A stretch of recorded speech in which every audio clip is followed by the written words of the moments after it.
ဇလန်းလေးရဲ့စမှာတော့ကောင်မလေးကအိုလိုက်တဲလိုက်ပြေးလွှားနေခဲ့ပြီးနောက်ဆုံးမှာတော့အခန်းရှိရာကိုရောက်လာခဲ့ပါတယ်။ဖြစ်ချင်တော့ခန်းတစ်ခုလုံးကမှောင်မဲနေခဲ့ပြီးမိတွေကလည်းဖွင့်ပြခဲ့ပါဘူး။အဲလိုနဲ့မိကိုစူးစမ်းဖွင့်နေချိန်မှာတော့အာဘန်ကထားပွင့်လာခဲ့ပြီးရေခဲတစ်တာတကားကြီးကလည်းပွင့်လာခဲ့ပါတယ်။နောက်ပြီးအထဲကနေတဲကပါထက်ဆင်းလာခဲ့ပြီးကောင်မလေးကိုကိုက်ချလိုက်ပါပြီ။ဂဲတော့ဒါအကြောင်းမဖွယ်ဖြစ်ရမှန်ပုံမြင်ပဲဖြစ်ပြီး TV season တစ်ခုမှာပြသနေတဲ့ horror show ပဲဖြစ်ပါတယ်။ဖမ်းမာလေးကောင်မလေးကသူ့ရဲ့ဖုန်းကိုနှိပ်နေခဲ့ပြီးအဲ့ဒီချိန်မောင်ဖြစ်သူကရေချိုးကန်းကပိတ်သွားကြောင်းပြောလာခဲ့ပါပြီ။မောင်လေးကတော့ရေပိတ်တာမဖြစ်သူရဲ့စပိန်နီကြောင်းလို့ထင်နေခဲ့ပါတယ်။စော်လေးကတော့ horror show ကလာနေပြီဖို့ကြည့်ဖို့ပြောတော့ဘဲလေးကလည်းအားရပါရရှိုးနေတော့တာပါ။နောက်နေ့မှာတော့ကောင်မလေးကနိုးလာခဲ့ပြီးပြင်ပန်းမှာတော့ခွေးကဘာမှမရှိတဲ့မှတ်ပုံကြီးကိုဟောင်နေခဲ့ပါတယ်။ဒါကြောင့်ပန်ရှင်ကလည်းဆွဲနေခဲ့ရပြီးဖမ်းမာလေးမီကိုကတောတိုက်ပြီးတော့ကြောင်းသွားဖို့ကိုပြင်ဆင်လိုက်ပါပြီ။အမေနဲ့မောင်လေးကဒီနေ့ကမိုးရွာမှာမို့ထီယူသွားဖို့ပြောနေခဲ့ပါတယ်။ဒါပေမဲ့မီကိုကတော့ခက်တီတီပဲမိုးရွာရင်စတိုးဆိုင်ကနေဝယ်ဆောင်လိုက်မယ်ပြန်ပြောလိုက်ပြီးထွက်သွားတော့တာပါ။အင်းနောက်မှာတော့ကြောင်းရောက်ရှိလာခဲ့ပြီးဟာနာကလည်းနောက်ကနေပြီးလာနှုတ်ဆက်ပါတယ်။ဖြစ်ချင်တော့မီကိုကဟာနာမန်းသိနေခဲ့ပြီးဟာနာကတော့အံ့ဩနေတာပါ။ဒါကြောင့်သူကတူမန်းဘလိုတီလဲလို့မေးတော့မီကိုကပေါက်စီတွေကိုရှိုးပေးလိုက်ပါတယ်။ဟာနာကတော့မီကိုရဲ့တောချိန်လေးကိုပေါ်ကျနေတာပါ။အဲ့ဒီချိန်စော်လေးတွေကရောက်လာခဲ့ပြီးလမ်းဖယ်ပေးဖို့ပြောလာခဲ့ပါတယ်။နောက်ပြီးမီကိုကိုလည်းဘူရှိုးရှိုးကထွက်သွားခဲ့ပါပြီ။စာတင်ချိန်မှာတော့အားလုံးကဆီယာမရဲ့စကားကိုနားထောင်နေပေမဲ့မီကိုကတော့ကြောင်းဝင်းထဲကိုငေးနေခဲ့ပါတယ်။နေ့လည်စာစားအိမ်မှာတော့မီကိုကဟာနာနဲ့တူစားတောက်နေခဲ့ပြီးဟာနာကတော့သူ့ရဲ့အကြောင်းပြောလာခဲ့ပါတယ်။ရဲတော့သူကညဘက်ဆိုရင်ဗိုက်စာရတဲ့လူမျိုးဖြစ်ပြီးနေတိုင်းလို3နာရီဆိုထစားနေတာပါ။အဲနောက်မှာတော့တန့်စင်ငန်းအောင်ရောက်လာခဲ့ကြပြီးဘေးကန်းကနေထိုးရိုက်တန်အောင်ကြားလိုက်ရပါတယ်။ညနေရောက်တော့မီကိုကလည်းဟာနာနဲ့တူပြန်လာခဲ့ပြီးမီပွန်ရောက်တော့ဟာနာကလည်းနှုတ်ဆက်ပြီးတော့လစ်သွားခဲ့ပါပြီ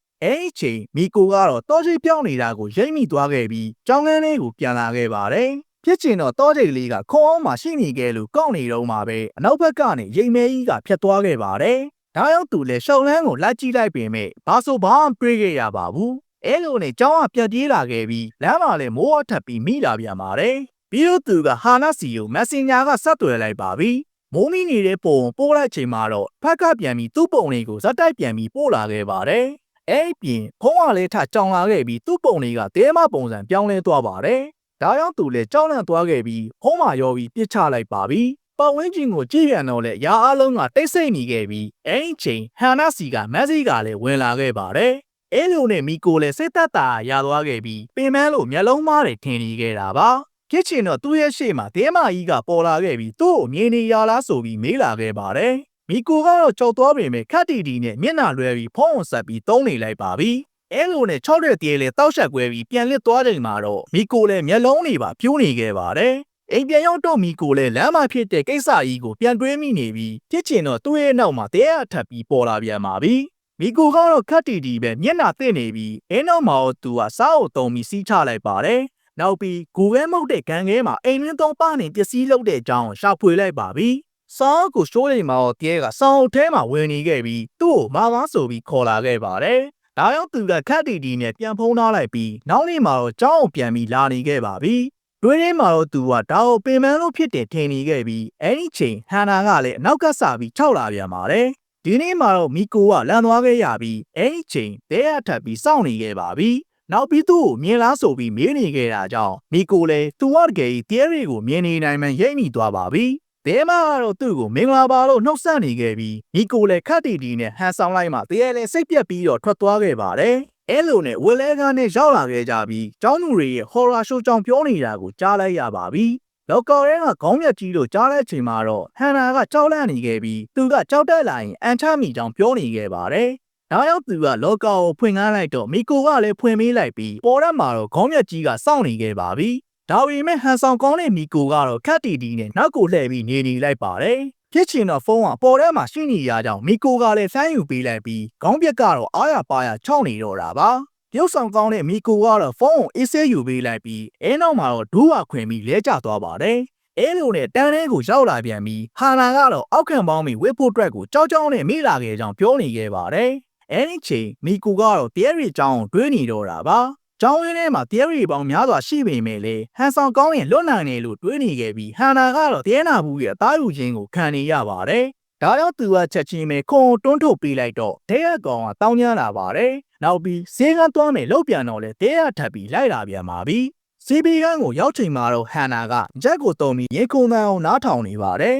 တောင်မြင်တော့မီကိုကရင်ဂျက်တီကပိုးမျိုးစုံရှိကြကြောင်းပိုးသက်ပေးဖို့ဟန်းကျင်နေပါဖျမ်းပေးလိုက်ပါပြီကစ်ချင်တော့ဂျေကလက်ကိုမဟုတ်ပဲပေါက်စီတွေကိုဖျန်းနေခဲ့ပြီးဟာနာလည်းတွင်းကနေပါဆိုသွားခဲ့ပါတယ်ဟာနန်ကတော့စိတ်ပြတ်နေပေမဲ့အေကိုဟောကိုထိမိကင်မိသွားတဲ့တရေအီကတော့လက်တွေမီးလို့ပူသွားခဲ့ပါပြီဒါပေမဲ့အေးဆေးပြန်ပြီးဖြစ်သွားတာကြောင့်မီကိုကလည်းအနောက်ကိုဆုပ်ပြီးဘာလုံးဟောက်တွေဖြစ်နေခဲ့ပါတယ်အဲ့ဒီချိန်တဲရထားပြီးသူ့အငွေးနဲ့မှုန့်နေခဲ့ပြီးဟာနာကတော့ရင်ခုန်သန်းစမ်းမေးဖို့အတွက်အင်းကြီးအောက်ကိုနှိုက်လာခဲ့ပါတယ်ဖြစ်ချင်တော့ဒေါက်တာကီရိုကရောက်လာခဲ့ပြီးစေးပေးကမ်းမှာလာပြောနေတဲ့မီကိုတို့ကိုမောင်းထုတ်နေခဲ့ချိန်တရေအီကတော့ပို့ပြီးကိတ်တဲ့ကီရိုစီကိုပြောင်းသွားတော့တာပါအဲလိုနဲ့စေးပေးကန်းကပြန်လာချိန်မှာတော့မီကိုကတွေဝေနေခဲ့ပြီးဟာနာကတော့မုံဝင်စားဖို့ပြောလာခဲ့ပါတယ်ဒိုနက်ဆိုင်အောင်ရောက်ချိန်မှာတော့ဟိုနေလုံးကလာပြေးသွားတဲ့ကျောင်းသူလေးကိုတွေးလိုက်ရပြီးစော်လေးကလည်းခတ်တီတီနဲ့ထွက်သွားတော့တာပါဒါကြောင့်မီကိုကလည်းတဲရီကိုခဏမိထားပြီးဒိုနက်တန်းအောင်စီဖို့လုပ်ပေမဲ့တဲရီစီရဲ့တန်းမှာသွားပြီးတန်းစီမိကြကြောင်းတန်ကားစင်မှာမှောက်နေခဲ့ပါပြီ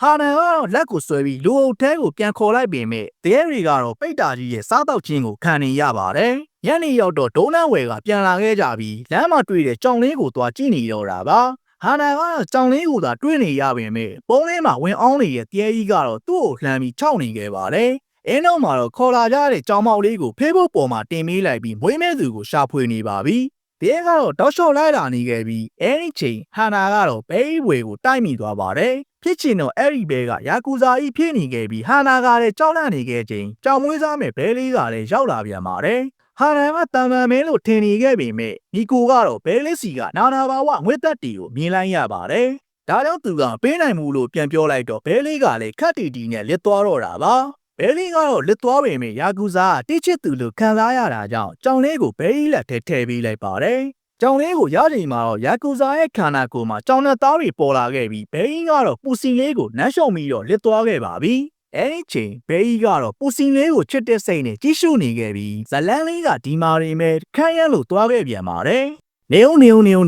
ဒါလေးကိုစွန့်အောင်ကြည့်သွားအန်နီမေချစ်သူများအတွက်သတင်းကောင်းကြီးခုရှိပါတယ်။ရိတ်သက်ကြီးတို့ရေကျွန်တော်တင်ဆက်ပေးနေတဲ့ဘာမစ်ကင်အန်နီကပ် channel ရဆိုရင်စုစုပေါင်း channel ၄ခုရှိပါတယ်။အဲ့ဒီ channel ၄ခုဟာဆိုရင်တော့ဘာမစ်ကင်အန်နီကပ် animated recap မြန်မာ animated recap မြန်မာ 1.0 animated recap မြန်မာ 2.0 တို့ပဲဖြစ်ပြီးနေ့စဉ်နေ့တိုင်းအချစ်လွမ်း fighting အကြံဉာဏ် isekai ဟာတာစားတဲ့ရောက်တာဆောင်လေးနဲ့ my star recap တွေကိုနေ့စဉ်တင်ဆက်ပေးနေပါတယ်နော်ဒါကြောင့် anime ကိုချစ်တယ် anime ကိုမျက်နှိုးတယ် anime မှာ anime ဆိုတဲ့ပရိသတ်ကြီးအနေနဲ့ channel ၄ခုလုံးမှာအရသာစုံလင်လာတဲ့ recap တွေကိုတွားကြည့်ရှုဖို့အတွက်ဖိတ်ခေါ်ခြင်းပါတယ်ဘဲကြီးကိုချစ်တယ်ဘဲကြီးကိုအားပေးခြင်းနေဆိုရင်တော့ခုပြထားတဲ့ channel ၄ခုစလုံးကိုဘော်လာတို့အနေနဲ့ subscribe လုပ်ထားဖို့အကြံပေးခြင်းပါတယ်တကယ်လို့ပရိသတ်ကြီးအနေနဲ့ကြည့်ရှုခြင်းနဲ့ anime recap တွေရှိရဆိုရင်လည်းဗီဒီယိုရဲ့ comment section အောက်မှာရေးသားတောင်းဆိုခဲ့လို့ရပါတယ်အားလုံးကျေးဇူးတင်ပါတယ်